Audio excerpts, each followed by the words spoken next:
Hello and welcome back students. Welcome to another video lecture. And આજે આપણે start કરવાના છીએ ઉત્સર્ગ એકમની રચના. લાસ્ટ ટાઈમ આપણે લોકોએ કમ્પ્લીટ કર્યું હતું મનુષ્યનું ઉત્સર્જન તંત્ર, બરાબર. તો મનુષ્યના ઉત્સર્જન તંત્રમાં એટલે કે એનું મુખ્ય અંગ લઈએ તો આપણે વાત કરી શકીએ કે ભાઈ મૂત્રપિંડ છે. હવે એ મૂત્રપિંડની અંદર અંદર ઘણા બધા ઉત્સર્ગ એકમની રચના હોય. જો કન્ફ્યુઝ ન થતા, એક છે ઉત્સર્ગ અંગ અને એક વર્ડ છે ઉત્સર્ગ એકમ. ઉત્સર્ગ અંગ એટલે આપણું મૂત્રપિંડ અને ઉત્સર્ગ એકમ એટલે એની અંદર આવેલી રચના, મૂત્રપિંડની અંદર આવેલી રચના, બરાબર. ઉત્સર્ગ એકમ, જેને 10મામાં તમે વૃકાણુ કહેતા હતા, શું કહેતા હતા? વૃકાણુ, બરાબર. તો એ ઉત્સર્ગ એકમની રચના આજે ભણવાની છે, બરાબર. તો ચલો સ્ટાર્ટ કરીએ. ઉત્સર્ગ એકમની રચના, બરાબર.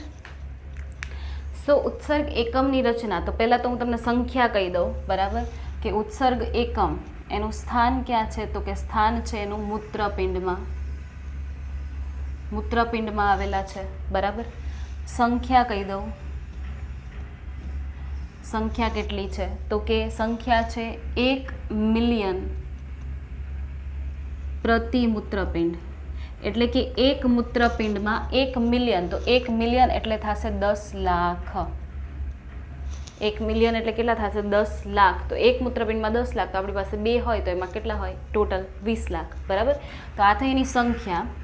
હવે જે ઉત્સર્ગ એકમ છે, બરાબર, સંખ્યા ખબર પડી ગઈ. હવે એનું લંબાઈ લઈ લઈએ, બરાબર. લંબાઈ કેટલી હશે? તો કે લંબાઈ છે એની 3 સેન્ટીમીટર જેટલી. 3 સેન્ટીમીટર જેટલી લંબાઈ છે, બરાબર. પછી લઈએ એનો વ્યાસ, તો વ્યાસ આવશે 20 થી 60 માઇક્રોમીટર. 20 થી 60 માઇક્રોમીટરનો એનો શું છે? વ્યાસ, બરાબર. એટલે કે ટૂંકમાં આ જો આ નળી હોય, બરાબર, આ નળી હોય તો ઉત્સર્ગ એકમ શું છે? એક નલિકામય જ રચના છે, તો તમે એને અધિચ્છદીય નળી કહી શકો, અધિચ્છદીય નલિકા કહી શકો, રાઈટ. તો એ જે નલિકા છે, ફોર એક્ઝામ્પલ આ નલિકા છે, તો હું શું કહું છું? એની લંબાઈ 3 સેન્ટીમીટર છે, પણ એનો જે વ્યાસ છે ને, આવી રીતે તમે આમ કેટલું પહોળું છે એમ ગણો ને અંદરથી, બરાબર. તો એ શું થયો? એનો વ્યાસ અંદરથી, ડાયામીટર. તો એ છે 20 to 60 micrometre, 20 to 60 micrometre. Okay. હવે એની રચના જોઈએ, બરાબર. એની શું જોવાની છે? રચના. તો રચનામાં પહેલાં તો કયા કયા ભાગો આવેલા છે ને એ અહીંયા લિસ્ટ આઉટ કરી દઉં, સો દેટ તમને કન્વિનિયન્ટ રહે એ આકૃતિમાં હું જ્યારે ડ્રો કરું ત્યારે જોવામાં. ઓકે. કયા કયા ભાગો આવેલા છે ઉત્સર્ગ એકમની રચનામાં? તો કે પહેલું છે માલપીધિયન કાય. માલપીધિયન કાય અથવા તો માલપીધિયન કાયને બીજું શું કહી શકાય? તો કે એને કહેવાય રીનલ કોર્પસ્કલ. રીનલ કોર્પસ્કલ, બરાબર. માલપીધિયન કોર્પસ્કલ બોલો. હવે જો મેં તમને કીધું હતું કે જ્યારે અલગ અલગ પ્રાણીઓમાં જે ઉત્સર્ગ અંગ કયા આવેલા છે એનું જ્યારે મેં લિસ્ટ કરાવ્યું હતું તમને, ત્યારે એમાં એક વર્ડ આવ્યો હતો માલપીધિયન નલિકાઓ. તો માલપીધિયન નલિકાઓ અલગ છે, માલપીધિયન કાય અલગ છે. ઓકે. એટલા માટે કીધું હતું મેં તમને, ત્યારે પણ કીધું હશે કે ભાઈ આવશે એક વર્ડ કે જે થોડુંક તમને મિસકન્સેપ્શન ફીલ કરાવશે, બરાબર, મિસઅન્ડરસ્ટેન્ડિંગ ક્રિએટ કરશે. તો આ છે માલપીધિયન કાય, જે ઉત્સર્ગ એકમમાં આવેલો છે, બટ માલપીધિયન નલિકા એ વંદામાં આવેલી છે, બરાબર. તો બે વસ્તુ કેવી છે? ડિફરન્ટ છે. તો રીનલ કોર્પસ્કલ કહેવાય, બરાબર, કોર્પસ્કલ કહેવાય. અને બીજી જે રચના છે એ છે મૂત્રપિંડ નલિકાઓ. મૂત્રપિંડ નલિકાઓ, બરાબર. તો બે ભાગનું બનેલું છે શું? તો કે ઉત્સર્ગ એકમ. હવે એ બે ભાગમાં પણ મારી પાસે અહીંયા ટ્વિસ્ટ છે કે માલપીધિયન કાય શેનું બનેલું છે? તો કે માલપીધિયન કાય છે ને, બરાબર, એ બાઉમેનની કોથળી પ્લસ રુધિર કેશિકા ગુચ્છ. આ માલપીધિયન કાય શેનું બનેલું છે? તો કે બાઉમેનની કોથળી અને રુધિર કેશિકા ગુચ્છ એનું બનેલું છે. આકૃતિમાં બતાવીશ એટલે હમણાં ખ્યાલ આવી જશે. મૂત્રપિંડ નલિકાઓ કઈ કઈ છે તો કે નાનીકડી એવી ગ્રીવા, પીસીટી, પછી હેન્ડલેનો લૂપ,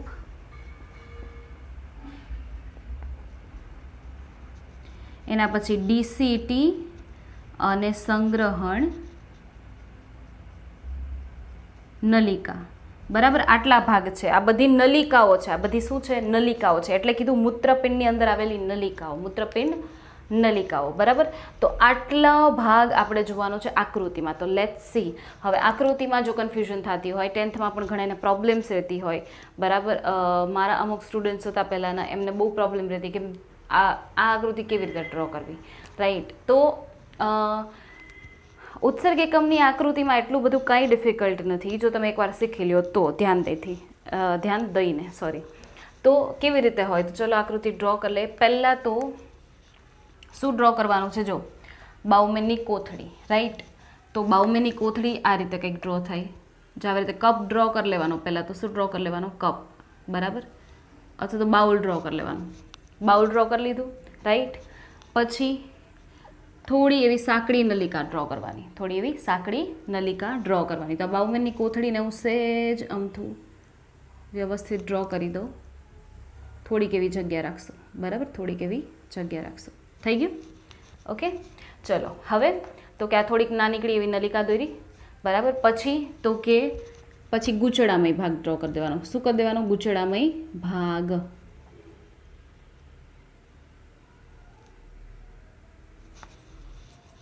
આમ તો થોડુંક મોટું ડ્રો કરવું જોઈએ, કોઝ તમને હું એના અંદરના કોષોય બતાવી શકું. એક આકૃતિમાં મારી બે વસ્તુ, મારી તો શું, તમારી બે વસ્તુ ક્લિયર થઈ જાય, રાઈટ. તો આપણે મોટી આકૃતિ ડ્રો કરી લઈએ.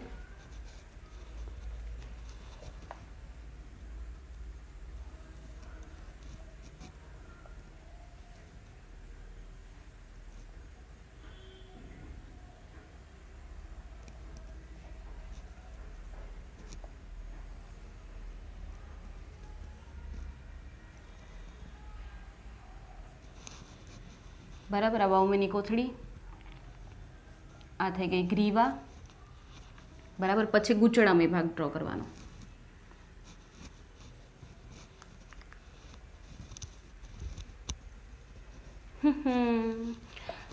સોરી ફોર ઇન્ટરપ્શન, પણ મારે અહીંયાથી ડ્રો કરવું પડશે કારણ કે ત્યાં આગળ હેન્ડલેનો પાસ નહીં થાય મારાથી, એટલે. બરાબર, પછી આ રીતે ડ્રો કરી ગ્રીવા અને આ રીતે ગૂંચળામય ભાગ ડ્રો કરવાનો. બરાબર, ખાલી ગૂંચળામય કરી દેવાનું છે ને.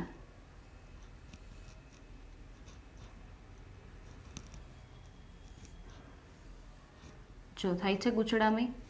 પછી એને થોડોક સ્ટ્રેટ કરી દો. કરી દીધો સ્ટ્રેટ. પછી એને થોડોક સાંકડો કરી દો.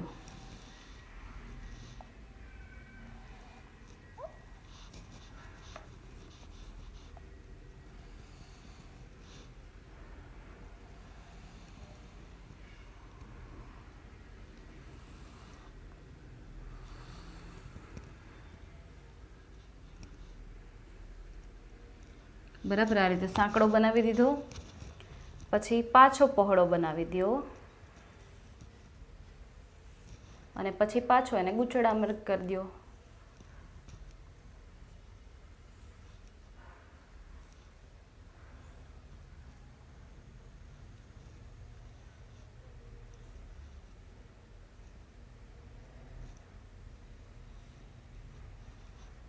બરાબર, આ ગૂંચળામય ભાગ અને એક એ લાંબી નલિકામાં ખુલી જાય.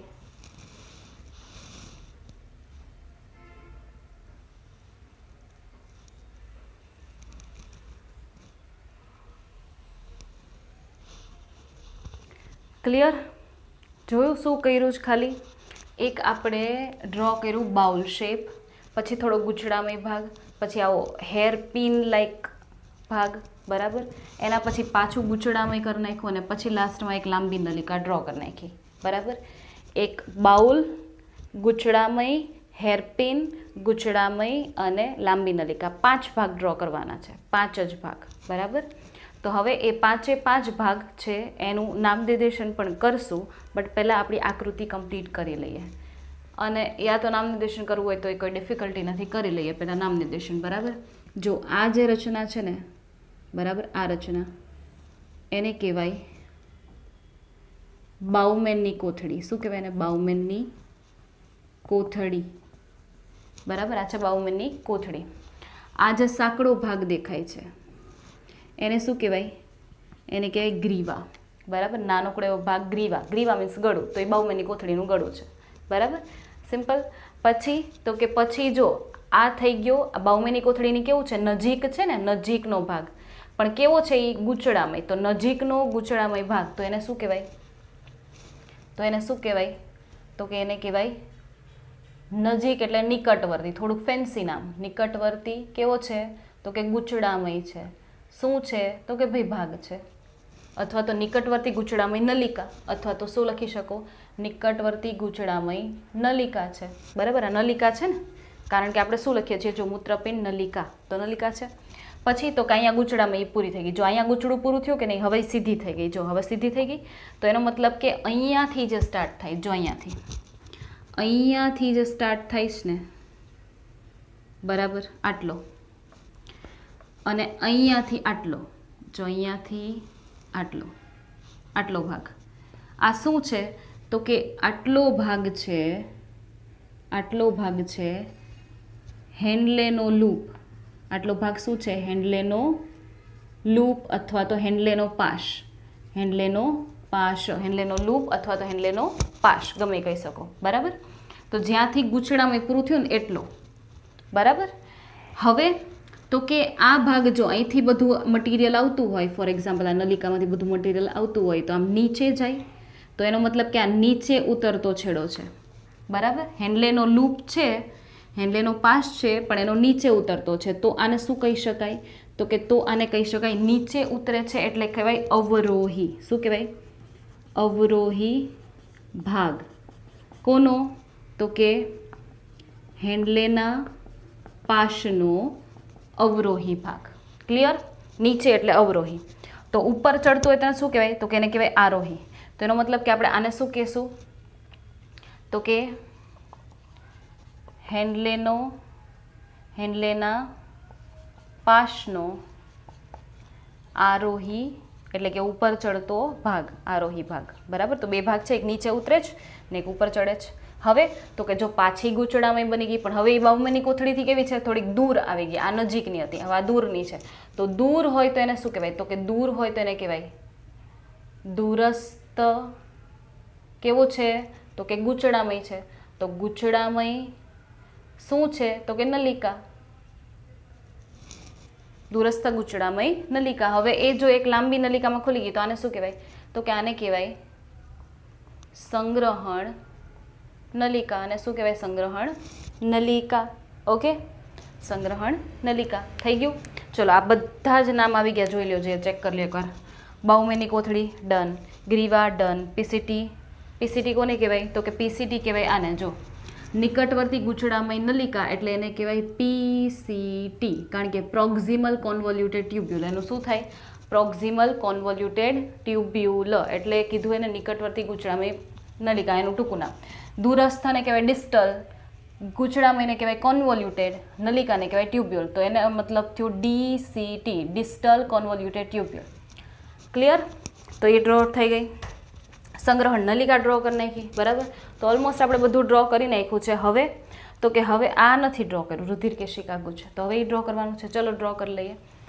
તો મૂત્રપિંડ છે, બરાબર, મૂત્રપિંડ, એની અંદર આવા 10 લાખ છે. હવે મૂત્રપિંડ છે તો એ પણ શરીરનો એક ભાગ થયો, તો એને પણ રુધિર જોઈતું હોય.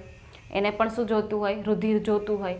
તો એને રુધિર આપવા આવે કોણ? તો કે રુધિર આપવા માટે હંમેશા ધમની આવતી હોય. રુધિર આપવા માટે કોણ આવતું હોય? ધમની આવતી હોય. અને ધમની જો મૂત્રપિંડને રુધિર આપતી હોય તો એને શું કહેવાય? મૂત્રપિંડ ધમની. તો એને શું કહેવાય? મૂત્રપિંડ ધમની. અને એ જ મૂત્રપિંડ ધમની જેવી અંદર જાય તો જોવે, ઓહો, અહીંયા તો 10 લાખ ઉત્સર્ગિકમો છે અને હું તો એકલી છું, હું કેમ બધાને રુધિર આપીશ? તો એ શું થાય તો કે એ મૂત્રપિંડ ધમની છે એ આ 10 લાખને રુધિર આપવા માટે શું થાય? શાખાઓમાં વિભાજિત થાય. એ શાખાઓમાં શું થાય? વિભાજિત થાય. તો ધમનીની શાખાને શું કહેવાય તો કે ધમનિકા. ધમનીની શાખાને શું કહેવાય? ધમનિકા. એનો મતલબ કે ઉત્સર્ગ એકમમાં જે પ્રવેશવાવાળી છે ધમનીની શું છે? શાખા છે. તો ધમનીની શાખા આ આવી ધમનિકા. આવી ધમનિકા, જો આ ધમનિકા આવી, બરાબર? આવી ધમનિકા. હવે એ ધમનિકા અંદર ગઈ, અંદર જાય છે, તો અંદર રુધિરનું વહન કરતી હોય તો એને કહેવાય અંતરવાહી. અંતર મીન્સ અંદર, વાહી મીન્સ વહન કરે. કોણ? તો કે ધમનિકા. અંતરવાહી ધમનિકા અહીંથી રુધિર આમ લઈને જાય છે. હવે એ ગઈ બાઉમેનની કોથળીમાં, તો બાઉમેનની કોથળીમાં એને ઘણા બધા કોષો દેખાણા, તો વળી પાછી શું થાય? શાખાઓમાં વિભાજિત. તો અગેન એ શું થઈ તો કે અગેન એ શાખાઓમાં શું થઈ? વિભાજિત. અગેન એ અંદર જઈને શું થઈ તો કે શાખાઓમાં વિભાજિત થઈ, બરાબર? અને શાખાઓમાં વિભાજિત થઈ રુધિર આપી અને પાછી શું થઈ છે? બહાર નીકળે. પાછું બહાર નીકળે. તો બહારની તરફ વહન કરે છે કે નહીં? હવે તો રુધિરનું, હવે રુધિરનું ક્યાં વહન કરે છે? બહાર. તો બહાર લઈ જતી હોય એને કહેવાય બહિર. બહિર મીન્સ બહારની તરફ. શું? તો કે વાહી એટલે વહન કરતી. કોણ? તો કે ધમનિકા, બરાબર? આ કોણ છે? બહિર્વાહી ધમનિકા. પણ અંદર જઈને શાખામાં વિભાજિત થઈ હતી. તો યાદ કરો, મેં તમને રુધિરવાહિની કરાવી હતી. ધમનીમાંથી ધમનિકા, ધમનિકામાંથી રુધિર કેશિકા. તો જો ધમનિકાની જે શાખાઓ બને એને શું કહેવાય તો કે આને કહેવાય રુધિર કેશિકા. આને શું કહેવાય? આને શું કહી શકાય? રુધિર કેશિકા. પણ આખું ગુચ્છ જેવું બની ગયું છે જો, એટલે આપણે એને શું કહેશું તો કે રુધિર કેશિકા ગુચ્છ. આપણે એને શું કહેશું? રુધિર કેશિકા ગુચ્છ. તો જો અંદર ગઈ ધમની, શાખાઓમાં વિભાજિત થઈ તો રુધિર કેશિકા, બહાર નીકળી તો પાછી બહિર્વાહી ધમનિકા. હવે આ ધમનિકાને કંઈ ત્યાં એમનો અધવચ્ચે તો ન મૂકી દેવાય ને. તો એ ધમનિકા એ શું કરશે તો કે એ ધમનિકા છે ને એ જો આ બધાય ભાગો છે ને એની ફરતે વીંટળાશે. આ ધમનિકા શું કરશે તો કે આ બધાય ભાગોની ફરતે વીંટળાશે. તો ચલો વીંટળાવી દઈએ ને. આ આવી ધમનિકા, બરાબર? બધા ભાગોની ફરતે શું થશે? વીંટળાશે, બરાબર? તો વીંટળાવી દઈએ આપણે એને.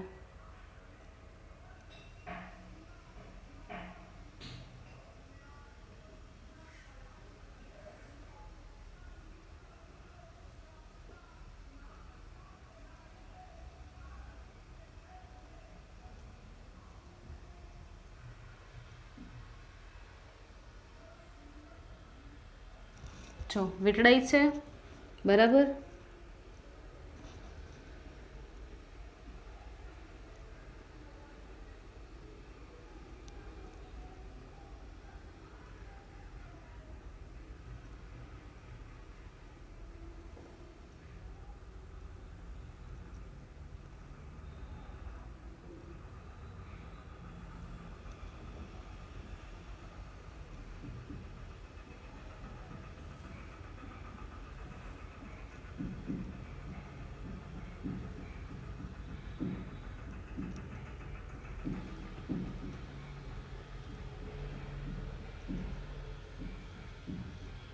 લિટલ બિટ ઓફ ટાઈમ લેશે, બટ જોઈ લ્યો, બરાબર, કે કઈ રીતે આકૃતિ ડ્રો થાય છે.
ઓકે, જોઈ લ્યો આકૃતિ.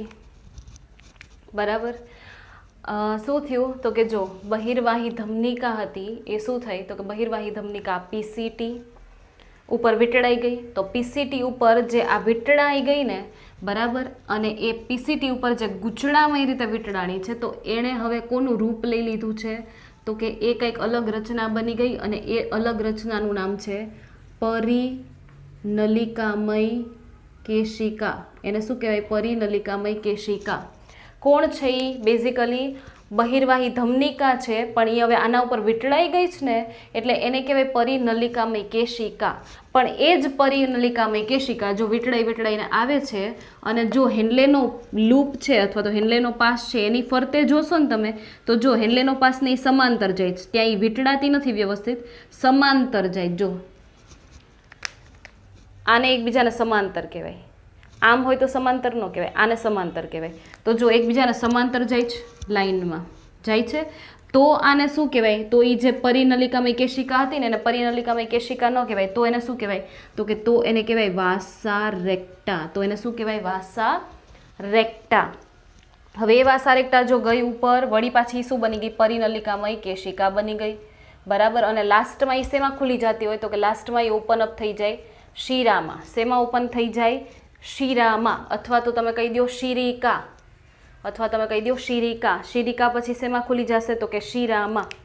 બરાબર. અને એ શીરા છે એ મૂત્રપિંડ શીરા બની બહાર નીકળી અને પશ્ચિમ મહાશિરામાં રુધિર ઠાલવી દેશે અને પશ્ચિમ મહાશિરા મારફતે રુધિર પહોંચી જશે પાછું હૃદય સુધી.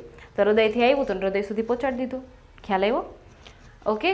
તો આ રીતે આખી ક્રિયાઓ ચાલતી હોય. પાછું એકવાર રિપીટ કરી દઉં. જો બ્લુ કલરની આકૃતિને ફોકસ કરો કે ભાઈ બાઉમેનની કોથળી છે, ગ્રીવા છે, નજીકનો ગૂંચળામય વિસ્તાર છે, પછી હેન્ડલેનો પાશ છે, એના પછી દૂરસ્થ ગૂંચળામય ભાગ છે, પછી એવી સંગ્રહણ નલિકા. Okay, done. હવે તો કે બાઉમેનની કોથળીમાં પ્રવેશી અંતર્વાહી ધમનિકા અંદર ગઈ, રુધિર કેશિકા ગુચ્છ બની, બહાર નીકળી તો બહિર્વાહી ધમનિકા, વીંટળાઈ ગઈ તો બની ગઈ પરિનલિકામય કેશિકા, પણ સમાંતરે ગઈ હેન્લેનો પાશને, અહીંયા જ હેન્લેનો પાશને સમાંતર જાય તો વાસા રેક્ટા, પાછી ગૂંચળામય બની ગઈ તો પરિનલિકામય કેશિકા કહેવાય. અને લાસ્ટમાં એ ખુલી ગઈ શેમાં? શિરિકામાં. શિરિકા ખુલે શીરામાં, શીરા ખુલે શીરા, મૂત્રપિંડ શીરા બની મૂત્રપિંડની બહાર નીકળે અને ત્યાંથી એ પછી પશ્ચિમ મહાશિરામાં ખુલી અને રુધિરને પહોંચાડી દઈ હૃદય સુધી. બરાબર. તો જોવું જે અહીંયા કંઈક લખેલું છે માલ્પીધિયન કાય. કોને કહેવાય માલ્પીધિયન કાય? તો બાઉમેનની કોથળી પ્લસ રુધિર કેશિકા ગુચ્છ. જોવું જોઈએ આ બાઉમેનની કોથળી અને આ રુધિર કેશિકા ગુચ્છ છે. જો આ બાઉમેનની કોથળી અને આ રુધિર કેશિકા ગુચ્છ થયું. આટલી બાઉમેનની કોથળી અને આ રુધિર કેશિકા આટલું ગુચ્છ. એનો મતલબ કે આટલું ચકરડું થયું ને એને શું કહેવાય? તો કે એને કહેવાય માલ્પીધિયન કાય. એને શું કહેવાય? માલ્પીધિયન કાય. ક્લિયર એટલું? બરાબર. આટલું ક્લિયર થઈ ગયું. તો અને બાકીની જે વૈધી એ બધી તો જો નલિકા જ છે, આ નળીઓ જ છે, જો ગૂંચળામય સીધીને નળીઓ, તો એ મૂત્રપિંડ નલિકા. હવે આવે એના અંદરની રચના કે ભાઈ અંદર કેવી રચનાઓ આવેલી છે. બરાબર. આંતરિક રચનાઓ એ દિવાલોને છે એ શેની બનેલી છે એ જોવાનું છે તમારે. બરાબર. તો એના માટે પહેલાં આપણે લેશું શું તો કે પહેલાં હું તમને કહી દઉં બાઉમેનની કોથળીનું. બરાબર. પહેલાં હું તમને શું કહી દઉં? બાઉમેનની કોથળીનું કહી દઉં. બાઉમેનની કોથળીની રચના કહી દઉં. બરાબર. તો બાઉમેનની કોથળી કંઈક આ રીતે છે. જો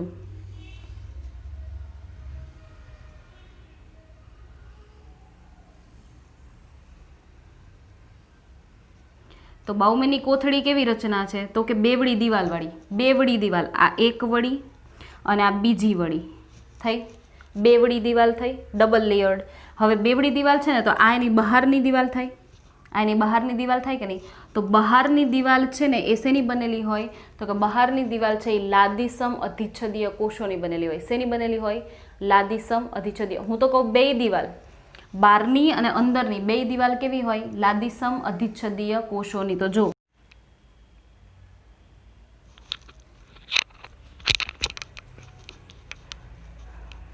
ઓકે. સો બાઉમેનની કોથળી, હવે તમને એમ લાગશે કે પહેલાં તો આ ખાલી ખાલી હતો, બધું એટલું વધારે ભરાઈ કેમ ગયું? Actually there is a tragedy કે હું લેક્ચર લીધા કરી મેં બધું મસ્ત સમજાવી દીધું અને ક્યારે વિડીયો સ્ટોપ થઈ ગયો તો એ મને જ ખ્યાલ નથી. તો પાછું મારે એકવાર જે મેં એકલીએ ભણી લીધું ને તમને ભણાવી દીધું અજાણે એ પાછું મારે તમને ભણાવવું પડશે. તો વિચાર કરો કેટલી ટ્રેજેડી થાય છે આમાં. This is not easy thing. તો બાઉમેનની કોથળી ભણતા હતા, રાઈટ? પાછી હવે મારે એ જ કથા કરવાની. તો બાઉમેનની કોથળી છે. હવે જો આ બાઉમેનની કોથળી, બરાબર, આ એની બહારની દિવાલ, બરાબર. હવે તો મને ગોતવું પડશે કે મેં ક્યાં લખ્યું હતું. આ બહારની દિવાલ છે, રાઈટ? તો આ બહારની દિવાલ છે, તો આ કઈ થાય એની બાઉમેનની કોથળીની? આ બ્લુ કલરથી જે ડ્રો કરી છે એ અંદરની દિવાલ થાય. હવે મેં લખ્યું છે અંતર્વલિત દિવાલ. અંતર્વલિત એટલે શું?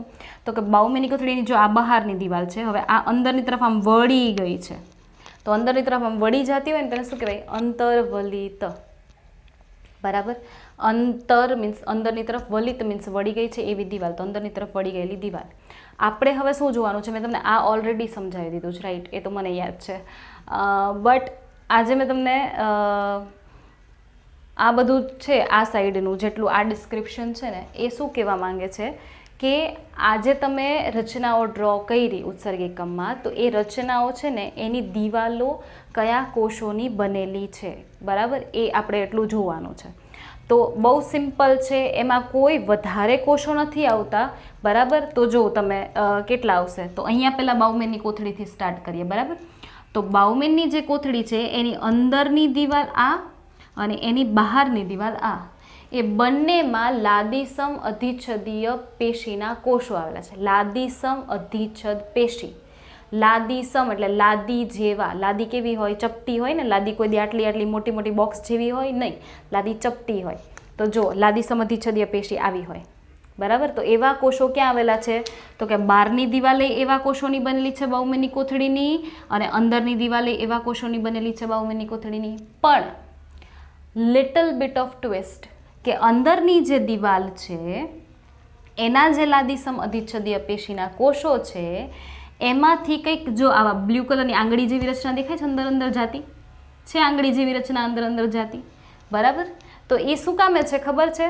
તો એણે આંગળી જેવી રચનાઓ વિકસાવી. અંદરના જે લાદીસમ અધિચ્છદીય પેશીના કોષ હતા ને એમણે, બહારના તો સાદી રીતે બેઠા છે, અંદરના હતા ને એણે જ થોડુંક નવું કંઈક ઊભું કર્યું. તો હવે નવું ઊભું કરેલી રચના છે ને, તો આ જે અંદરના કોષો છે એને એ લાદીસમ જ છે, પણ એને શું કહેશું આપણે? પોડોસાઇટ. એને શું કહેશું આપણે? પોડોસાઇટ. અંદરના જે આ કોષો થોડાક રૂપાંતરિત થઈ ગયા ને એને આપણે કહેશું પોડોસાઇટ. હતા એ લાદીસમના જ, પણ ખાલી થોડીક આંગળીઓ વિકસાવી લીધી એણે. તો હવે એ કેવું છે જો સમજાવું, લિટરલી સમજો. બાઉમેનની કોથળી હોય એમાં કોણ પ્રવેશતું હોય? અંતર્વાહી ધમનિકા પ્રવેશે. અંદર જઈને શું એ શાખામાં વિભાજિત થાય. તો આ રેડ છે ને એ સમજી લેવાનું કે શાખાઓ છે. મેં શાખાઓ નથી ડ્રો કરી, મેં એમને ગૂંચડું કરી નાખ્યું છે, ગુચ્છ જેવું એમને, બરાબર. પણ એ છે શાખાઓ છે એવું સમજી લેજો કે અંતર્વાહી ધમનિકા અંદર જઈને શાખાઓમાં વિભાજિત થાય છે અને પછી બહિર્વાહી બનીને પાછી બહાર નીકળે. તો આ રુધિર કેશિકા થઈ કે નહીં? અંદર છે એ શું છે? રુધિર કેશિકા ગુચ્છ છે. તો એનો મતલબ કે અંદર છે ને આવી શાખાઓ હશે જો રુધિર કેશિકાની. અને અંદર બીજું કોણ છે? તો કે આ પોડોસાઇટના કોષો જો છે. આ પોડોસાઇટના કોષો એણે શું વિકસાવી? એણે વિકસાવી આંગળીઓ. એણે વિકસાવી આંગળી જેવા પ્રવર્ધો. તો ધારી લો કે આ પોડોસાઇટનો કોષ, આ પોડોસાઇટ નામનો કોષ, એણે શું વિકસાવી? એણે આંગળીઓ વિકસાવી. તો એ આંગળીઓ છે ને શું કામ વિકસાવી ખબર? તો કે આ રુધિર કેશિકાઓ હોય ને, આ રુધિર કેશિકાઓ, તો એ રુધિર કેશિકાઓની ફરતે એ વીંટળાઈ શકે. જો વીંટળાઈ ગયો ભાઈ, વીંટળાઈ જા વ્યવસ્થિત, બરાબર. જો વીંટળાઈ ગયો કે નહીં? જો આ શું છે? રુધિર કેશિકા. આ લાદીસમ અધિચ્છદીય કોષ, એમાંથી નીકળી આંગળી જેવા પ્રવર્ધો. એ આંગળી જેવા પ્રવર્ધો શું કરે? તો કે જેવી ઓલી રુધિર કેશિકા ત્યાંથી નીકળશે ને એવી શું કરશે? તો કે એમાં જો એમાં ગૂંચળામાં એની ફરતે વીંટળાઈ જશે. તો જો વીંટળાઈ ગયા, જો વીંટળાઈ ગયા છે, વીંટળાઈ ગયા, જોજે ખ્યાલ આવ્યો એ રીતે. તો જો એ જ સેમ આકૃતિ મેં અહીંયા ડ્રો કરી છે. આ લાદીસમ અધિચ્છદીય કોષ જેનું નામ પોડોસાઇટ કીધું કારણ કે અંદરની દિવાલનો કોષ છે. એમાંથી નીકળ્યા આવા આંગળી જેવા પ્રવર્ધો, જો આંગળીઓ નીકળી, આંગળી જેવા પ્રવર્ધો નીકળ્યા અને એ કોની ફરતે વીંટળાઈ ગયા? તો જો આ બ્લુ કલરથી મેં રુધિર કેશિકા ડ્રો કરી, એની ફરતે બાજુ શું થઈ ગયા? વીંટળાઈ ગયા. શું કામ વીંટળાઈ ગયા ખબર છે? તો કે આ રુધિર કેશિકા હતી ને, તો જો અહીંથી આવતી હતી તો એ શું લઈને આવતી હતી? એ રુધિર લઈને આવતી હતી. એ શું લઈને આવતી હતી? રુધિર. બરાબર. તો રુધિર લઈને આવતી હતી ને, તો એમાં શું હતો? તો કે રુધિરની અંદર છે ને અમુક કચરો હતો. રુધિરની અંદર શું હતો? અમુક કચરો હતો, અને એ કચરો હતો નાઇટ્રોજનયુક્ત કચરો. એ કચરો કયો હતો? નાઇટ્રોજનયુક્ત કચરો. તો આ આંગળી જેવા પ્રવર્ધોએ શું કર્યું ખબર? તો કે જેવું અહીંથી રુધિર આમ પસાર થઈને આમ જાય એટલે શું બનીને જાય? તો કે જો અહીંથી રુધિર પસાર થઈને જાય બહિર્વાહી ધમનિકામાં, એવું શું કરે? તો કે જેવું રુધિર પસાર થવા જાય ને એવું ત્યાંથી આંગળી જેવા પ્રવર્ધો શું કરે? તો કે કચરો છે ને એ લઈ લે. આંગળી જેવા પ્રવર્ધો શું કામ એની ફરતે વીંટળાણા? તો કે ત્યાંથી કચરો એમાં થઈ અને આ કોષમાં આવતો રહી. બરાબર. તો અહીંથી કચરો આમાં થઈને આ કોષમાં આવતો રહી ને પછી આ જગ્યામાં આવતો રહી. જો અહીંયા બરાબર આ ગરણી છે ને, ગરણી. તો તમારે શું ઇમેજિન કરવાનું છે કે તમે ચા ગાળો છો, તો તમે ચા ગાળતા હોય તો એમાં શું કચરો છે? તો કે ભૂકી. ચાની જે ભૂકી હોય, ચાયપત્તી, એ શું છે? તો એ કચરો છે. એ તો તમે નથી પીતા ને, તો એટલા માટે તમે ગરણીમાં ગાળો છો કે નહીં? ગરણીમાં, રાઈટ. તો તમારો કચરો ક્યાં રહી જાય છે? ભૂકી ક્યાં રહી જાય છે? ગરણીમાં. અને ચા નીચે નીકળી જાય છે, ચા અલગથી નીકળી જાય છે કે નહીં? સેમ પ્રોસિજર અહીંયા અપ્લાય કરો. જો ચા ગાળતા હતા, ચાને તમે ગરણીમાં નાખતા હતા ને, તો જો ચાને ગરણીમાં નાખો ને એમ રુધિરને ગરણીમાં નાખવાનું. નાખ્યું ગરણીમાં રુધિર, આ ગરણી છે. બાઉમીની કોથળી શું છે? ગરણી. તો અહીંથી તમે રુધિર નાખ્યું જેમ ચા નાખતા હતા એમ. ચામાં શું હતી? ભૂકી નામનો કચરો હતો. ક્યાં રહી જતો હતો? ગરણીમાં. તો રુધિરમાં શું છે? તો કે નાઇટ્રોજનયુક્ત કચરો છે, તો એ ક્યાં રહી જાય? અહીંયા બાઉમેનની કોથળીમાં રહી જાય. કચરો અહીંયા રહી ગયો અને રુધિર અલગથી વયું ગયું. તો તમારો ચા અલગ નીકળી જતો હતો ને, તો એમ રુધિર અલગથી વહી ગયું ને કચરો અહીંયા ગરણીમાં રહી ગયો. ખબર પડી? હવે કચરો તો કે જો અહીંયા છિદ્ર રાખ્યા જ કંઈક. હવે છિદ્ર શું છે એ કહું તો કે જો બહારની દિવાલમાં લાદીસમ કોષો એવી સરસ રીતે ગોઠવાના છે, પણ અંદરની દિવાલમાં જોશો ને તો જો એક લાદીસમ અધિચ્છદીય પેશિન કોષ, બીજો પોડોસાઇટ, ત્રીજો પોડોસાઇટ, ચોથો, તો વચ્ચે વચ્ચે શું રાખી? અને જો જગ્યા રાખી, વચ્ચે વચ્ચે શું રાખી? જગ્યા રાખી કે નહીં જગ્યા? તો એ જગ્યા રાખીને એણે શું બનાવ્યા? તો કે જગ્યાએ બનાવ્યા છિદ્ર. જો અહીંયા શું બન્યા? છિદ્ર. તો એ છિદ્રને શું કહેવાય? તો કે એને કહેવાય ગાળણ છિદ્ર અથવા તો સ્લીટ પોર. પોર એટલે છિદ્ર. ગાળણ છિદ્ર. તો શું થશે? તો કે અહીંયાથી જેવું ગરણીમાં ઓલું કચરો ગળાઈને આવશે ને, અહીંયા છિદ્રો મારફતે ક્યાં આવી જશે? તો કે અહીંયા ગરણીમાં અંદર છિદ્રો મારફતે કચરો ક્યાં આવી જશે? અહીંયા. અને જે રુધિર ગળાઈને પાછું ક્યાં વયું જશે? બહાર. ખબર પડી? રુધિર અહીંથી ખાલી અંદર ગળાવવા માટે જ આવ્યું હતું, જેથી કરીને એનો કચરો છે એ પોડોસાઇટ નામના કોષો ખેંચી લઈ અને અહીંયા બાઉમેનની કોથળીમાં નાખી દઈ અને પાછું જેવું રુધિરમાંથી કચરો નીકળી ગયો એટલે રુધિર વયું ગયું પાછું બહાર. ખબર પડી હવે? બરાબર. તો આવું થતું હોય. તો આ થઈ બાઉમેનની કોથળીની વાત. આ જ ક્રિયા પાછી હું તમને સરસ રીતે પાછું કહીશ, વધારે સારી રીતે, જ્યારે મૂત્ર નિર્માણની ક્રિયા કરશું ત્યારે. બરાબર. અત્યારે તો મેં તમને જસ્ટ આ રચનાઓ સમજાવી છે. ક્રિયા શું થાય છે એ મારે સમજાવવાનો મહત્વ નથી. અહીંયા ખાલી મારે તમને રચનાઓ સમજાવી છે કે કેવી રીતે કઈ રચના કોની સાથે જોડાયેલી છે, શું કોષો આવેલા છે, દેટ્સ ઇટ. ઓકે. હવે તો કે હવે આવ્યા ક્યાં? તો કે બાઉમેનની કોથળી પછીનો ભાગ કયો થાય? ગ્રીવા. બાઉમેનની કોથળી પછીનો ભાગ કયો થાય? સાંકડી ગ્રીવા. તો જો આ ગ્રીવા આવી, તો હવે હું બધી નલિકાઓ, જો હવે બધી નલિકાઓ ચાલુ થશે. ગ્રીવા, પછી નિકટવર્તી, પછી હેન્ડલેનો પાશ, પછી દૂરસ્થવર્તી, પછી સંગ્રહણ નલિકા. તો બધી નલિકાઓ ચાલુ થવાની છે. તો બધી નલિકાઓ માટે મારી પાસે અહીંયા ખાલી 2 જ લાઇનની શોર્ટકટ કી છે યાદ રાખવા માટે. એ 2 યાદ રાખી લેશો ને તમારે આખાઈમાં ક્યાંય પ્રોબ્લેમ નહીં આવે રચનામાં. તો જો અહીં રહ્યું આ બોક્સ દેખાય જ તમને, ઓબ્વિયસલી દેખાતું જ હોય ને. તો પહોળી નલિકા તમને જ્યાં દેખાય, પહોળી નલિકા તમને જ્યાં દેખાય ત્યાં સમજવાનું કે ભાઈ ઘનાકાર અધિચ્છદીય કોષો એની દિવાલ બનાવે છે. પહોળી નલિકા દેખાય ને એટલે ઘનાકાર અધિચ્છદ નામના કોષો એની દિવાલ બનાવતા હોય. તો ઘનાકાર એટલે તો કે આવા બોક્સ જેવા. ઘન મીન્સ ચોરસ બોક્સ. ઘન મીન્સ ચોરસ બોક્સ. તો ચોરસ બોક્સ જેવા કોષો શું બનાવતા હોય? એની દિવાલ. બરાબર. પછી તો કે જ્યાં તમને સાંકડી નલિકા દેખાય ને ત્યાં હંમેશા કેવા હોય? તો કે લાદીસમ એટલે કે આવા ચપટા. તો જો પહોળી હોય તો જગ્યા જાજી હોય તો મોટા કોષો અફોર્ડ કરી શકે. સાંકડી હોય તો જગ્યા ઓછી છે એટલે પતલા પતલા કોષો ચૂઝ કરે, તો પહોળી હોય એમાં પહોળા કોષો એટલે ઘનાકાર, અને સાંકડી હોય એમાં સાંકડા પતલા કોષો એટલે લાદીસમ, લાદી પાતળી હોય. ખ્યાલ આવી ગયો? તો જો જઈએ પહેલાં પહોળી સાંકડી કરી લઈએ. તો કે ગ્રીવા પહોળી, આ નિકટવર્તી ગૂંચળામય ભાગ પહોળો, પછી આ જો અહીંથી હેન્ડલેનો પાસ ચાલુ થાય છે, અહીંથી હેન્ડલેનો પાસ, તો હેન્ડલેનો પાસનો ઉપરનો ભાગ કેવો છે? પહોળો. હેન્ડલેનો પાસનો નીચેનો ભાગ કેવો છે? સાંકડો. હેન્ડલેનો પાસનો આ નીચેનો ભાગ કેવો છે? સાંકડો. હેન્ડલેનો પાસનો આટલો ઉપરનો ભાગ કેવો છે? જો અહીંયા હેન્ડલેનો પાસ પૂરો થાય, જો અહીંયા લાઈન કરી છે મેં, તો એ પાછો કેવો છે? પહોળો. ડીસીટી તો કે પહોળી. સંગ્રહણ નલિકા તો કે પહોળી. તો સાંકડો શું છે? તો કે ભાઈ હેન્ડલેનો પાસનો નીચેનો ભાગ છે ને સાંકડો છે, એનો ઉપરનો ભાગ એ પહોળો જ હતો. ખ્યાલ આવ્યો? બરાબર. તો પહોળો સાંકડો રમી લીધું આપણે. હવે તો તમને ખ્યાલ આવી જાય કેવા કોષો હોય. બરાબર. તો હવે ગ્રીવાથી સ્ટાર્ટ કરીએ. બરાબર. ગ્રીવા પહેલા નંબરની નલિકા ગ્રીવા. તો ગ્રીવા નાની કડી જ હોય. હવે ગ્રીવા છે પહોળી, પણ તો પહોળી હોય તો કયા કોષો? પહોળી હોય તો ઘનાકાર. પણ જ્યાં કંઈક નવી રચના હશે ને ત્યાં હું તમને એડ કરી દઈશ, જ્યાં નહીં એડ કરું ત્યાં એવી રચના નહીં હોય. તો ફોર એક્ઝામ્પલ ગ્રીવા, તો ગ્રીવા તમને ખબર પડી જાય કે ભાઈ પહોળી છે, ઘનાકાર અધિચ્છદ હશે, પણ ત્યાં ઘનાકાર પક્ષમલ અધિચ્છદ છે. મેં અહીંયા એડ કર્યું છે પક્ષમલ અધિચ્છદ. પક્ષમલ એટલે શું? તો કે જો આવો કોષ હોય ને, બરાબર, તો એની જે કિનારી ફ્રી રહેતી હોય ને, જો એક કિનારી અહીંયા જોઈન્ટ છે, એક કિનારી અહીં જોઈન્ટ છે કોષની, બીજી કિનારી અંદરની બાજુ ફ્રી છે, બીજી કિનારી કેવી છે? અંદરની બાજુ ફ્રી છે. તો ત્યાં શું છે? તો કે જો આવા પક્ષમ આવેલા છે. આવા શું આવેલા છે? પક્ષમ. બરાબર. પેરામિશિયમની ફરતે હોય ને જેમ પક્ષમ, ઈ પક્ષમ. તો આને કહેવાય ઘનાકાર કોષ. ઘન આકાર છે, ચોરસ બોક્સ આકાર છે, પણ પક્ષમની હાજરીને લીધે ઘનાકાર પક્ષમલ અધિચ્છદ. ક્લિયર? હવે ગ્રીવાનું થઈ ગયું. ચલો ગ્રીવાનું થઈ ગયું. પછી કોણ આવે? તો કે આ આવે નિકટવર્તી. આ શું આવે? નિકટવર્તી. બરાબર. તો નિકટવર્તીમાં અહીંયા આગળ જોઈ લો નિકટવર્તી. તો નિકટવર્તી કેવી છે? પહોળી. પહોળી છે તો કેવા આકારના કોષો? ઘનાકાર. પહોળી હોય તો કેવા આકારના કોષો? ઘનાકાર. તો મોટા મોટા કોષો લઈ લો. તો ત્યાંય જો ઉપર મેં શું કર્યું છે? આવા બ્રશ જેવી બોર્ડર કરી છે. બ્રશના ઓલા બોર્ડર કેવી હોય બ્રશની? તો એવું જો એક છેડે ને બ્રશ બોર્ડર છે, તો એટલે કીધા બ્રશ બોર્ડર ઘનાકાર અધિચ્છદ. હવે બ્રશ બોર્ડરનું કામ શું હતું એ પણ હું તમને કહું.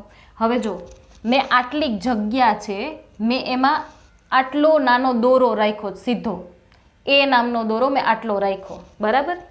બીજો એક દોરો લઈ અને આવી રીતે મેં ગૂંચળામય રાખી દીધો આટલી જ જગ્યામાં. જગ્યા સેમ લીધી, પણ એક દોરો સીધો રાખ્યો જ, એક દોરાનું નામ ગળી કરીને રાખ્યો છે. બરાબર. હવે હું આ બી નામના દોરાને જે ગળીવાળો છે એને હું આમ ખેંચું તો એ મને આટલો લાંબો મળે કે ન મળે? મળે. મેં આમ ગળી વાળીને રાખ્યો છે ને, તો હું એને આમ ખેંચું તો આમ સીધો થઈ જાય ને, અને સીધો થઈ જાય તો આટલો લાંબો થાય કે નહીં? હવે આટલો લાંબો આટલાકમાં સમાઈ ગયો ને. જો આમ વાળીને મૂક્યો તો સમાઈ ગયો. તો તમે જરાક જોવું જોઈએ સપાટીય ક્ષેત્રફળ કોનું વધારે? આ એનું 1 2 3 4 5 6, હાલો 6 ટપકા સમાણા. આ બીને મેં આમ લાંબો કરી દીધો તો 1 2 3 4 5 6 7 8 9 10 11 12. આમાં 6 ટપકા સમાણા હતા, આમાં ડબલ સમાઈ ગયા. તો સપાટી કોની વધારે? બી વાળા દોરાની. તો એનો મતલબ કે તમે કોઈ પણ ભાગને ગૂંચળામય કરીને મૂકો, બરાબર, ગૂંચળામય કરીને મૂકો તો એનો મતલબ કે નાની જગ્યામાં સમાઈ પણ જાય અને એનું સપાટી ક્ષેત્રફળ પણ કેવું હોય? વધારે. તો જેમ વધારે સપાટી ક્ષેત્રફળ એમ અહીંયા કંઈક કામ થાય, અહીંયા કંઈક કામ થાય, અહીંયા કંઈક થાય, અહીંયા કંઈક થાય, અહીંયા કંઈક થાય, અહીંયા કંઈક થાય. તો એનો મતલબ કે જેટલી વધારે સપાટી એટલું વધારે કામ થઈ શકે અને એટલું જલ્દી કામ થાય. ખ્યાલ આવ્યો? એટલા માટે ગૂંચળામય ભાગો મૂકવામાં આવતા હોય. તો એટલા માટે નિકટવર્તીમાં છે બ્રશ બોર્ડર ઘનાકાર અધિચ્છદ. અને નિકટવર્તીમાં અમુક પોઈન્ટ્સ છે પણ હું અત્યારે નહીં કહું તમને, કારણ કે તમને ઉપરથી જતા રહેશે. એ પોઈન્ટ્સ હું તમને કહીશ મૂત્ર નિર્માણની ક્રિયામાં. બરાબર. તો ત્યારે એ સમજાઈ જશે. વળી તમને એમ થશે કે મેડમે આ પોઈન્ટ તો સ્કીપ કર્યો. નહીં, હું સ્કીપ નથી કરતી, હું એને થોડીક વાર માટે પોઝમાં રાખું છું. બરાબર. એ હું તમને બીજા ટોપિકમાં કહીશ, કારણ કે તમને ત્યાં જ ખબર પડી શકશે, કારણ કે એ પોઈન્ટ એને રિલેટેડ છે એટલા માટે. ઓકે. પછી ચલો નિકટવર્તી થઈ ગયું. પહોળી હતી તો ઘનાકાર આવી ગયો, પણ બ્રશ બોર્ડર હતી તો જ્યાં એડ ઓન કરવાનું હશે ત્યાં હું કરી દઈશ. જો અહીંયા પક્ષમલ હતું તો મેં તમને કહી દીધું, અહીંયા બ્રશ બોર્ડર હતું મેં તમને કહી દીધું. બરાબર. હવે ક્યાંય નહીં આવે. હવે નિકટવર્તી અહીંયા પૂરું થયું, જો અહીંયાથી હેન્ડલેનો ચાલુ થયું ને અહીંયાથી હેન્ડલેનો ચાલુ થયું, જો આ રેડ લાઇન મેં ડ્રો જ કરી દીધી છે કે આટલું હેન્ડલે છે, તો અહીંયા નિકટવર્તી પૂરું થયું ગૂંચળામાં. હવે તો કે જો અહીંથી હેન્ડલે ચાલુ થયું તો આ હેન્ડલેનો કેવો છે, નીચે ઉતરતો ભાગ, આટલો છે એ હેન્ડલેનો કેવો છે, નીચે ઉતરતો ભાગ, એને શું કહેવાય, અવરોહી. હેન્ડલેનો અવરોહી ભાગ છે. તો હેન્ડલેનો અવરોહીનો પહેલો ભાગ કેવો છે, તો કે પહોળો, નીચેનો ભાગ કેવો છે, સાંકડો. સેમ એઝ જો આ બાજુનો પાર્ટ લઈ લો, આ કેવો ભાગ છે, આરોહી, તો આરોહીનો ઉપરનો ભાગ કેવો છે, પહોળો, નીચેનો ભાગ કેવો છે, સાંકડો. તો એ 4 ભાગ થશે કે નહીં. જો હેન્ડલેનો ભાગનો અવરોહી ભાગ ને આરોહી ભાગ, એક નીચે ઉતરતો ને એક ઉપર ચડતો. પણ જ્યારે નીચે ઉતરતા ભાગને જોયું ને, નીચે ઉતરતો ભાગ, તો એનો ઉપરનો ભાગ કેવો હતો, પહોળો, અને નીચેનો ભાગ કેવો હતો, તો કે સાંકડો. ઉપરનો ભાગ હતો પહોળો અને નીચેનો ભાગ કેવો હતો, સાંકડો. બરાબર. તો શું થયું, તો કે ઉપરનો ભાગ પહોળો હતો, તો પહોળો હોય તો કેવો, તો કે ઘનાકાર અધિચ્છદ, તો ઘનાકાર. સાંકડો હોય તો કે સાંકડો હોય તો લાદીસમ. થઈ ગયું. સેમ એઝ આરોહી ભાગ, આરોહી એટલે ઉપર ચડતો, જો આ ઉપર ચડતો, તો એનો આ ઉપરનો ભાગ પહોળો છે, નીચેનો કેવો છે, સાંકડો. તો ઉપરનો પહોળો એટલે ઘનાકાર, નીચેનો સાંકડો એટલે લાદીસમ. થઈ ગયું. તો છે ને મેં તમને કીધું એ જ રીતે અહીંયા ટ્રીક લખી દીધી છે, પછી તમારે એમને મોઢે લખી નાખવાનું. હવે તો એવી દૂરસ્થ ગૂંચળામય, તો જો અહીંયા હેન્ડલે પૂરું થયું તો અહીંથી દૂરસ્થ ગૂંચળામય ચાલુ થઈ ચાલુ. તો દૂરસ્થ ગૂંચળામય કેવી છે, તો કે પહોળી. પહોળી હોય તો કેવા આવે, ઘનાકાર. સંગ્રહણ નલિકા કેવી છે, તો કે પહોળી. સંગ્રહણ નલિકા કેવી છે, પહોળી, તો આવશે ઘનાકાર. બરાબર. પછી આ તમે ચલો હવે ઉત્સર્ગ એકમ કમ્પ્લીટ થઈ ગયું. બરાબર. ઉત્સર્ગ એકમ કમ્પ્લીટ થઈ ગયું, પણ તમને એ તો ખબર હોવી જોઈએ ને કે આ ઉત્સર્ગ એકમ છે એ મૂત્રપિંડમાં આવેલું હતું. તો મૂત્રપિંડના તો 2 ભાગ હતા.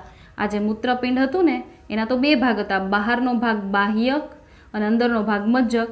તો આ ઉત્સર્ગ એકમની કઈ રચના બાહ્યકમાં છે ને કઈ રચના મજ્જકમાં છે એ તો ખબર હોવી જોઈએ કે નહીં. તો બાઉમેનની કોથળી, પીસીટી અને ડીસીટી. આ બાઉમેનની કોથળી, આ નિકટવર્તી એટલે પીસીટી અને આ દૂરસ્થવર્તી એટલે ડીસીટી. તો જો આટલો ઉપરનો ભાગ થયો, આ બાઉમેનની કોથળી, આ પીસીટી અને આ ડીસીટી, આટલો ભાગ. તો આ 3 ભાગ છે એ ક્યાં આવેલા, તો ઉપરની બાજુ. ઉપરનો ભાગ એટલે શું થાય, મૂત્રપિંડનો બાહ્યકનો ભાગ. ઉપરનો ભાગ એટલે બાહ્યકનો ભાગ. તો નીચે કેટલું રહ્યું, તો કે આ હેન્ડલેનો પાશ અને આ સંગ્રહણ નલિકા. હેન્ડલેનો પાશ અને સંગ્રહણ નલિકા. તો એ ક્યાં આવેલું હશે, તો કે જો નીચેના ભાગ એટલે મજ્જકમાં. એ ક્યાં આવેલું છે, નીચેનો ભાગ એટલે મજ્જકમાં. ખ્યાલ આવ્યો કયો ભાગ ક્યાં આવેલો છે. બરાબર. હવે મારે તમને એક વાત કહેવાની છે પાથવેની. હવે મારે તમને શું કહેવાની છે, એક વાત કહેવાની છે ખાલી પાથવેની, કે ક્યાંથી ક્યાં પસાર થઈને જાય છે. બરાબર. પણ એ ત્યાં આગળ મેં લખ્યું છે, પણ એ ત્યાં આગળ તમને બોર્ડમાં થોડું કટ થાય છે એટલે દેખાશે નહીં. તો એક કામ કરો, તમે સ્ક્રીનશોટ લઈ લેશો એટલે હું તમને એ ચાર્ટ પાછો લખી દઈશ અહીંયા. બરાબર. સેકન્ડ ટાઈમ મારે લખવાનું થશે એ જ ને. ચલો.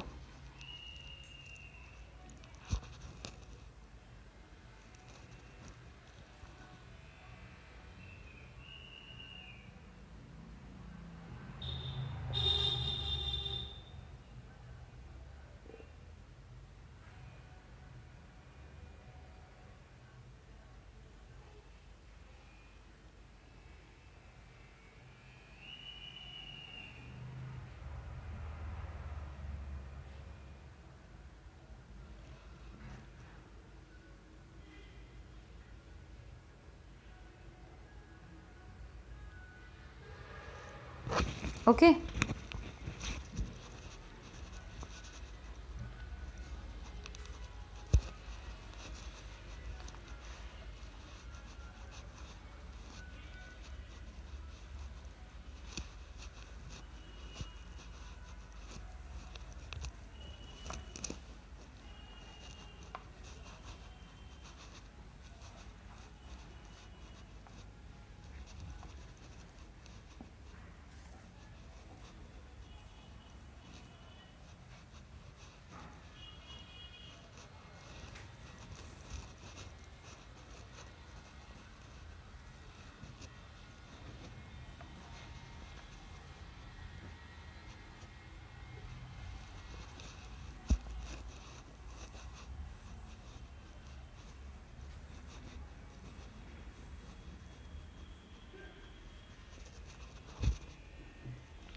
ઓકે. સો હું તમને પાથવે કહી દઉં એક ખાલી.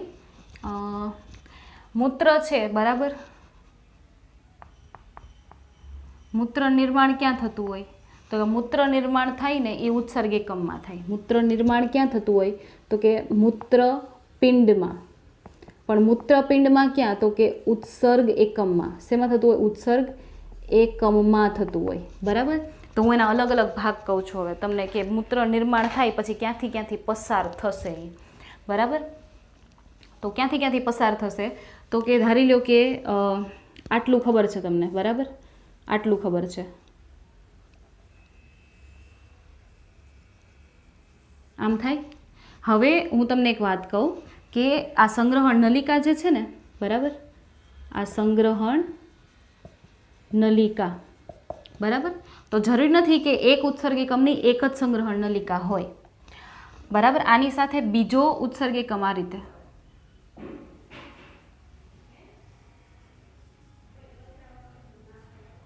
બરાબર, આ રીતે જો બીજો ઉત્સર્ગ એકમ જોડાણો, અહીંથી ધારી લો કે ત્રીજો જોડાણો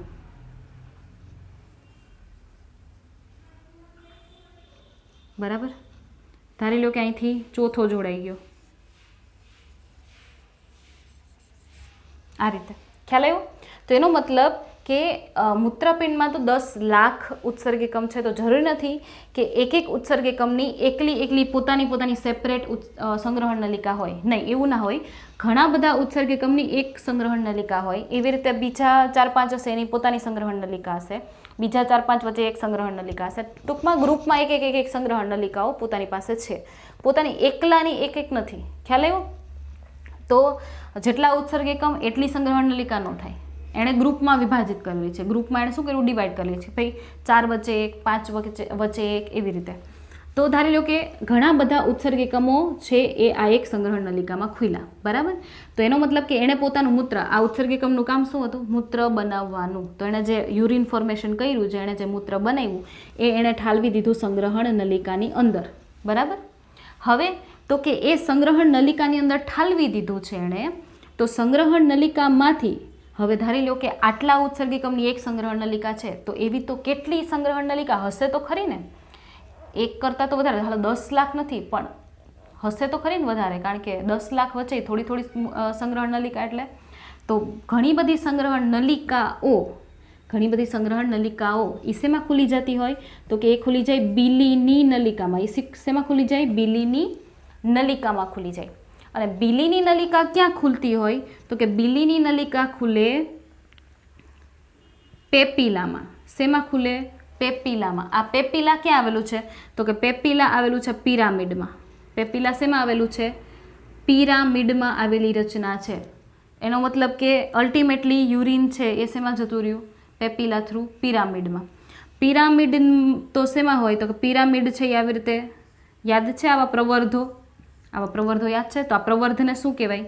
આ પ્રવર્ધને કહેવાય કેલિક્સ. આ પ્રવર્ધને શું કહેવાય? કેલિક્સ. તો કેલિક્સમાં જતું રહ્યું. મૂત્ર છે એ ક્યાં ગયું તો કે ઉત્સર્ગ એકમ દ્વારા બન્યું સંગ્રહણ નલિકા મારફતે બીલીની નલિકામાં ગયું. બીલીની નલિકા મારફતે પેપીલામાં જતું રહ્યું. પેપીલા મારફતે પિરામિડમાં થઈને કેલિક્સમાં જતું રહ્યું. કેલિક્સ બધા શેમાં ખુલતા હોય તો કે કેલિક્સ બધા ખુલતા હોય શેમાં તો કે આ રચનાને કહેવાય મૂત્રપિંડ નિવાપ. એને શું કહેવાય? મૂત્રપિંડ નિવાપ. મૂત્રપિંડ નિવાપ છે એ આગળ જઈને શેમાં ખુલે તો કે આ નલિકા કંઈક આવી તો એને શું કહેવાય તો કે એને કહેવાય મૂત્રવાહિની. એને શું કહેવાય? મૂત્રવાહિની. મૂત્રવાહિની શેમાં ખુલતી હોય તો કે એ ખુલતી હોય મૂત્રાશય. મૂત્રવાહિની શેમાં ખુલતી હોય? મૂત્રાશય. મૂત્રાશય તો કે મૂત્ર માર્ગમાં ખુલતું હોય. મૂત્રાશય શેમાં ખુલતું હોય? મૂત્ર માર્ગ. અને અંતે મૂત્ર દ્વાર દ્વારા શરીરની બહાર ઠલવાય. તો આ રીતે આખો માર્ગ બનતો હોય બરાબર. સંગ્રહણ નલિકા, બીલીની નલિકા, પેપીલા, પિરામિડમાં થઈ કેલિક્સમાં જઈ, મૂત્રપિંડ નિવાપમાં જઈ, મૂત્રવાહિની, મૂત્રાશય, મૂત્રમાર્ગ, મૂત્રદ્વાર. એ રીતે આખો મૂત્રનો વહન થતું હોય. Clear this? તો આજે આપણે શું કર્યું? ઉત્સર્ગ એકમની રચના કરી અને મૂત્રનો વહન માર્ગ ખાલી કરી લીધો છે આટલો બરાબર. એક કામ કરો, પહેલાં સ્ક્રીનશોટ લઈ લો બરાબર.